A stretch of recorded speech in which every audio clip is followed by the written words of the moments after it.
हरे कृष्णा। वरुथनी एकादशी का व्रत 13 अप्रैल 2026 को रखा जा रहा है। इस दिन विष्णु जी की पूजा करने के साथ व्रत रखने का भी विधान है।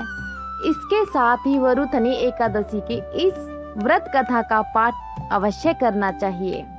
हिंदू पंचांग के अनुसार प्रतिवर्ष वैशाख माह के कृष्ण पक्ष की एकादशी तिथि को वरुथनी एकादशी का व्रत रखा जाता है। इस दिन भगवान विष्णु की विधि पूर्वक पूजा करने और व्रत रखने का विशेष महत्व होता है। भविष्य पुराण के अनुसार इस व्रत को रखने से पद प्रतिष्ठा की प्राप्ति होती है। इसके साथ ही सभी पापों का नाश मिल सकता है। इस व्रत को पूरी श्रद्धा के साथ रखने से सांसारिक दुखों से मुक्त होकर सत्य सुख को प्राप्त होता है। यदि आप वरुथनी एकादशी का व्रत कर रहे हैं तो पूजा के दौरान मंत्रों और चालीसा का पाठ करने के बाद व्रत कथा का पाठ अवश्य करना चाहिए। ऐसा करने से व्रत का पूरा और शुभ फल प्राप्त होता है। आइए जानते हैं वरुथनी एकादशी की व्रत कथा। भगवान श्री कृष्ण ने स्वयं धर्मराज युधिष्ठिर को यह कथा सुनाई थी। प्राचीन काल की बात है। नर्मदा नदी के तट पर मानधाता नामक राजा राज्य करते थे। वह अत्यंत दानशील तथा तपस्वी थे। एक दिन की बात है, वह जंगल में ही ध्यान मग्न होकर तपस्या कर रहे थे। तभी अचानक वहां एक जंगली भालू आ गया और तपस्या में लीन राजा का पैर चबाने लगा।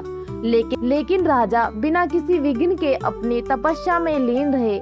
कुछ देर बाद पैर चबाते चबाते जंगली भालू राजा को घसीटकर पास के जंगल में ले गया। राजा बहुत घबराया, मगर तापस धर्म अनुकूल उनके क्रोध और हिंसा न करके भगवान विष्णु से प्रार्थना की।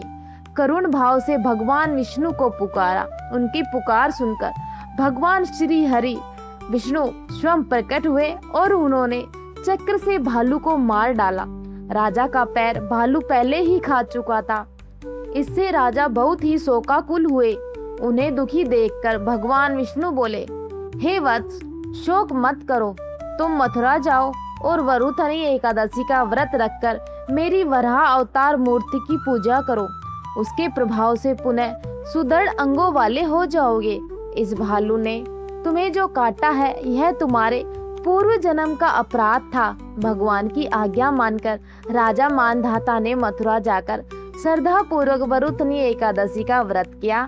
इसके प्रभाव से राजा शीघ्र ही पुनः सुंदर और संपूर्ण अंगों वाला हो गया। इसी एकादशी के प्रभाव से राजा मानधाता स्वर्ग गए थे। जो भी व्यक्ति भय से पीड़ित है, उसे वरुथनी एकादशी का व्रत रखकर भगवान विष्णु का स्मरण करना चाहिए। इस व्रत को करने से समस्त पापों का नाश होकर मोक्ष मिलता है।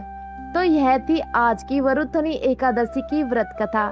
प्रिय भक्तों, अगर आपको यह कथा अच्छी लगी हो तो कमेंट में हरे कृष्णा अवश्य लिखना। राधे राधे।